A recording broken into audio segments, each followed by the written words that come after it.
Assalamualaikum warahmatullahi wabarakatuh. Waalaikumsalam warahmatullahi wabarakatuh. Halo rekan-rekan mahasiswa. Selamat pagi, siang, malam. Iya.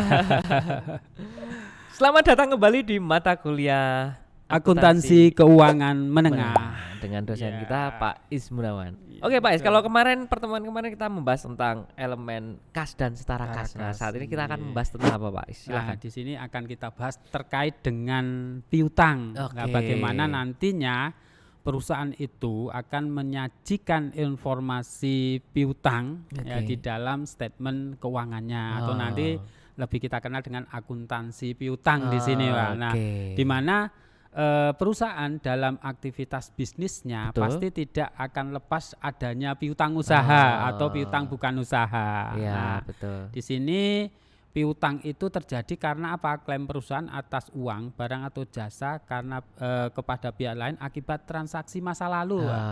Karena masa lalu belum dibayarkan, masa lalu masih punya tunggakan sehingga Ya. perusahaan memiliki piutang Kewajiban usaha, ya. kewajiban yang harus Oke. dibayarkan. Berarti piutang ini Iya. adalah kita mendapatkan dana Iya. yang dari transaksi masa lalu ya. Iya, Makanya kita betul. memiliki kewajiban untuk Betul. Ya, melunasi lah ya. melunasinya, Oke. piutang usaha Piutang dari usaha. bukan dari misalnya kita membeli barang Oke, dari oh. perusahaan di mana ada syarat pembayaran, bisa diutang dulu misalnya ini. Misalkan perusahaan kita membeli sebuah barang, kita membayarnya tidak tunai nih. Iya. Kita utang nih. Iya. Makanya kita piutang gitu ya. piutang. Oke. Iya.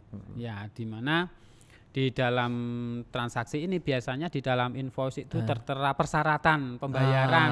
Biasanya dalam invoice itu tertulis 2/10 N30 gitu kan. 2/10 N30. artinya apa itu, Pak? Artinya pada saat terjadi sebuah transaksi ini jika perusahaan itu mau membayar nantinya 10 hari setelah tanggal transaksi, maka dia akan mendapat potongan 2%. Ada persyaratan di Ada mana kita persyaratan. membeli tadi Nah. saya kredit, kalau kamu membayarnya dalam 10 hari 10 temponya, hari, ya, nanti dapat potongan loh. Potong. Oke. Ya, ini kan sebuah Ada, kebijakan dari perusahaan itu sendiri ya, yang betul, masing-masing betul. terjadi transaksi itu. Kadang-kadang beda-beda juga ya perusahaan Iya. menerapkan berapa persen diskonnya, Iya. berapa durasinya. Iya. Oke. Nah, di sini terkait dengan piutang, di mana Iya. perusahaan itu ada piutang usaha, di mana aktivitas usaha perusahaan itu apa? Nah, di sana akan memunculkan sebuah piutang usaha. Aktivitas bisnis utama perusahaan itu apa? Nah, kalau piutang bukan usaha, di sini mungkin perusahaan belum membayarkan adanya dividen sebagai kompensasi adanya saham. Nah, sehingga muncul piutang bukan usaha. bukan usaha atau yang lebih dikenal piutang dividen. Nah, Langsung boleh ini disebut dengan piutang dividen. ya, macamnya banyak sekali. Banyak ya nanti soalnya. piutang Jadi, usaha. Piutang ini terbagi menjadi dua besar ya, piutang Iya, usaha perusahaan karena itu. berhubungan dengan aktivitas perusahaan ya. perusahaannya. Aktivitas usaha membeli Iya. barang, menjual barang, itu kan Iya. aktivitas, makanya disebut Iya. yang terjadi di sana disebut piutang usaha. Piutang usaha. Nah, piutang yang bukan usaha itu bukan gara-gara aktivitas dari sebuah usahanya ya. perusahaan, iya. Misalkan dividen, misalkan Iya. Pak Is adalah sebagai pemegang saham Pemegang perusahaan. sahamnya, perusahaan belum Nah, membayarkan dividen. Setiap tahun kan kita harus membagikan dividen. Dividen. Nah, kemudian dividen ini tidak dibayarkan dulu. Maka Iya. perusahaan memiliki piutang dividen dividennya. terhadap Pak Is ya. Iya, Oke. dari perusahaan itu sendiri. Nah, Betul.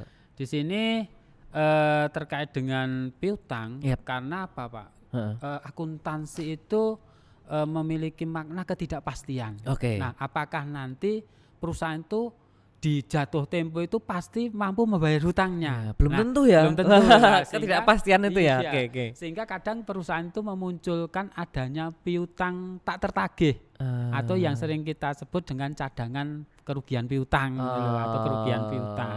Oke, Nah, oke. di sini ada beberapa metode ya nantinya pada saat perusahaan itu mencadangkan terkait dengan piutang yang tak tertagih gitu loh. Karena apa? Gitu. Karena Ya, ya, perusahaan ya. tadi Oke. akan menyampaikan informasi yang relevan akan transaksi piutang itu sendiri. Oke. Nah, pada saat perusahaan itu akan menyajikan laporan keuangan di mana ada debitur yang tidak bisa ditagih, maka apa? Perusahaan akan mencadangkan itu sebagai sebuah kerugian, Pak. Iya. Jadi balik kata nih, kalau kita perusahaan terus Iya. ada orang beli dengan Iya. cara kredit tadi, Kredit, itu kan iya. kita piutang ya. Iya. Si pembeli itu piutang terhadap kita Iya, perusahaan. iya. Nah, kemudian kadang-kadang kan juga orang diutangin ya itu kadang-kadang tidak mau bayar ya Pak Is ya.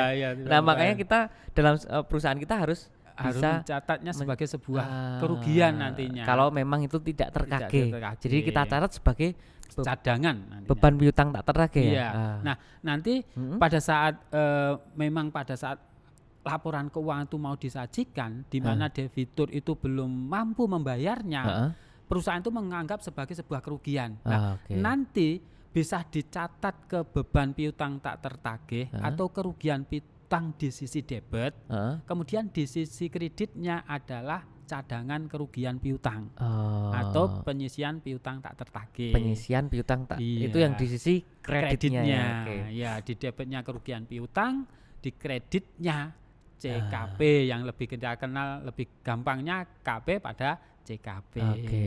Jadi tadi kalau kita membahas piutang nih juga ini Pak Is, ngasih orang ya ngasih barang dulu. Misalkan kita perusahaan nih, ada orang membeli ke barang kita tapi yang membeli ini kredit ya, tidak langsung tunai, tidak langsung lunas. Makanya kita sebagai piutang.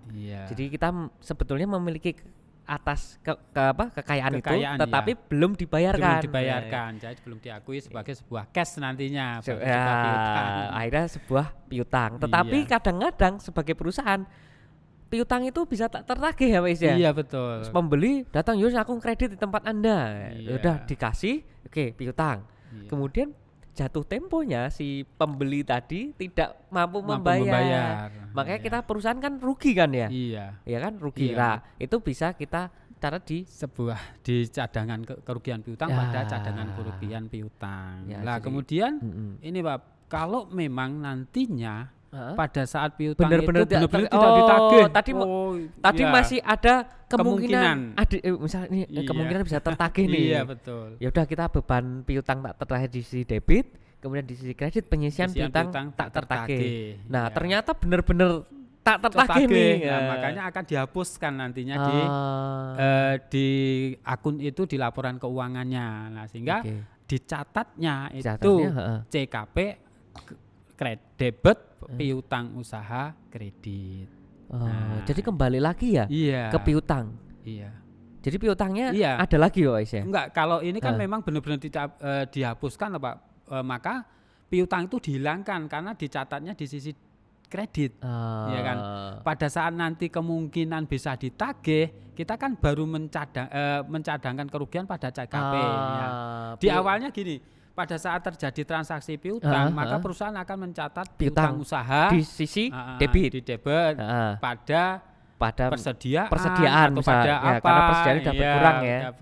Kemudian pada saat jatuh tutup buku ternyata tidak dibayarkan. Nah, makanya perusahaan mencadangkan kerugian piutang pada CKP, cadangan kerugian piutang. Nah, ternyata apa? Debitur itu tidak bisa ditagih, maka apa? Piutang itu dihapuskan dari laporan keuangan itu sendiri. Nah, ini loh yang nantinya dikatakan bahwa apa? Informasi yang disajikan di dalam statement keuangan terkait dengan akun-akun, ini loh relevan. Nah, sehingga apa? Kemarin kita bahas terkait dengan statement keuangan bahwa salah satunya adalah adanya catatan laporan keuangan. Sehingga di sini siapa debitur siapa yang tidak bisa ditagih akan ada catatan yang menyertai atas piutang itu sendiri. Jadi kalau memang itu tidak tertagih, kalau tadi ya beban piutang tak tertagih dan di sisi debit dan penyisian piutang tak tertagih di sisi kredit itu ketika sudah tutup buku belum ditagih. Terus benar-benar nggak tertagih di periode berikutnya, ya udah kita hilangkan dari laporan. Jadi piutang usahanya jadi hilang, dianggap hilang ya itu yang tetap ada itu ya udah piutang itu tak tertagih kan. Jadi makanya tetap masih ada beban piutang tak tertagih itu tetap masih ada kan Pak Is. Namun jadi beban gitu kan. Namun jadi beban. Intinya piutangnya sudah hilang, kita anggap nggak ada piutang gitu Pak Is. Iya betul. Karena sudah benar-benar nggak tertagih, berarti kan itu jadi kerugian dari perusahaan kan sebetulnya. Makanya tetap ada beban piutang yang nggak tertagih tadi. Ibarat kata kita memiliki beban, ya itu jadi kerugian kita kan gitu. Iya. Karena apa? Karena nanti ini tetapi piutangnya hilang. Gitu. Dampaknya pada laporan rugi laba nantinya di sini kan di periode itu gitu. Jadi laporan rugi labanya kita mengalami kerugian karena ada beban piutang yang nggak tertagih, tetapi di periode berikutnya piutang itu hilang. Ya bisa jadi nantinya Pak, bisa jadi di periode berikutnya saya sebagai debitur usaha saya bangkit kembali sehingga saya mengabari besok piutang Anda tak bayar, muncul lagi piutangnya atas nama itu, sehingga akan berdampak pada konsep laba nantinya. Nah ini loh uniknya akuntansi di sini Pak nanti. Nah ini bagi yang masih bingung nanti akan kita jawab. Mungkin kita coba untuk kasih ilustrasi case-nya nanti itu mungkin nanti. Silahkan tanyakan. Masih bingung karena ini muter-muter ya Pak Is ya. Iya.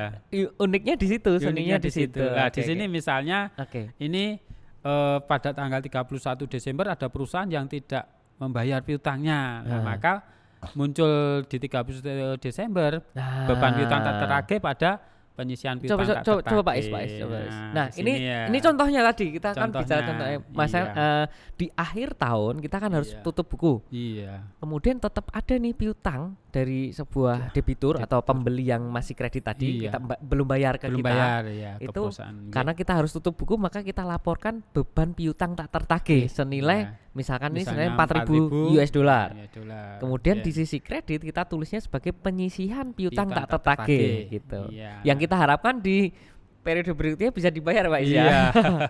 Sehingga nanti bagaimana nanti akan dimunculkan ke dalam neraca itu kan Pak, neraca periode berikutnya karena gimana itu? Misalnya piutang usaha di awal mulanya 105.000, di akhirnya 4.000 tidak ditagih, maka yang akan dimunculkan di dalam neraca berikutnya itu sebesar nilai realisasi bersih, di mana dikurangi nilai piutang awal dikurangi beban yang tidak ditagih tadi. Nah, yang disajikan dan diungkapkan di neraca tadi sebesar nilai awal dikurangi yang tidak bisa beban tadi. Nah, ketemu 101 ini yang diungkapkannya nantinya. Jadi gini, tadi itu coba sebelumnya Pak Is. Nah, sebelumnya itu sebetulnya si piutang usahanya misalnya nih, saya menjual sebuah barang, saya perusahaan, Pak Is membeli, kemudian secara kredit, tetapi barang yang saya jual ini 105 US dollar, 105.000 US dollar. Kemudian Pak Is sudah membayar 101 gitu. Kemudian bukan gitu Pak. Nah, gimana? Sebesar 105 ini nilai piutang. Nilai piutang awal ya. Nah, kemudian dalam periode akuntansi di 31 Desember kok perusahaan debitur itu tidak membayar. Oh, ternyata tidak membayarnya itu diestimasi 4.000. Berarti yang 101 tadi sudah terbayar atau belum Pak? Belum. Itu menjadi piutang di periode informasi piutang berikutnya. Jadi gini, kita clearkan lagi ya. Memang belum jatuh tempo. Ya, ini yang tadi nggak dijabarkan dulu nih. Ilustrasinya gini. Saya sebagai perusahaan ada orang membeli, saya jual 105 US dollar, 105.000 US dollar. Kemudian itu kan pasti ada jatuh temponya nih. Jatuh tempo pertama 4.000 US dollar. Jatuh tempo di bulan Desember misalkan. Desember 2019. Jatuh tempo kedua itu 4.000 lagi, 4.000 US dollar itu jatuh tempo di bulan Februari 2022. Sampai itu lunas ya. Nah, ternyata yang belum terbayar itu 4.000 di jatuh tempo pertama itu. Jadi masih ada harapan untuk dibayarkan. Tetapi pada saat jatuh tempo itulah kita laporkan ya Pak Is ya. Ada beban yang belum realisasi bersih nantinya. Nah, di mana nantinya Pak di dalam konsep penyisian piutang ini ada beberapa metode ya. Apakah dengan estimasi berdasarkan persentase? Misalnya perusahaan membuat sebuah kebijakan bahwa piutang tak tertagih nanti 1% dari penjualan bersih. Nah, misalnya. Nah, berarti apa? Ya nanti CKP-nya yang dicadangkan, bebannya yang dicadangkan itu ya 1% dari penjualan bersihnya atau penjualan kotornya. Nah, kemudian konsep yang kedua, jika berdasarkan analis umur piutang, maka perusahaan itu akan membuat kartu piutang, Pak. Nah, di mana kartu piutang ini berisikan nama-nama debitur, kemudian tanggal jatuh tempo, tanggal transaksi. Lah di situ dipetakan debitur yang jatuh temponya kurang dari 1 bulan, lebih dari 1 bulan, lebih dari 3 bulan sampai dengan 1 tahun itu siapa-siapa. Nah, nanti dibuat sebuah kartu piutang di sana untuk menentukan besarnya CKP tadi. Ya. Tapi memang ini harus Pak, menurut saya harus harus kita ilustrasikan.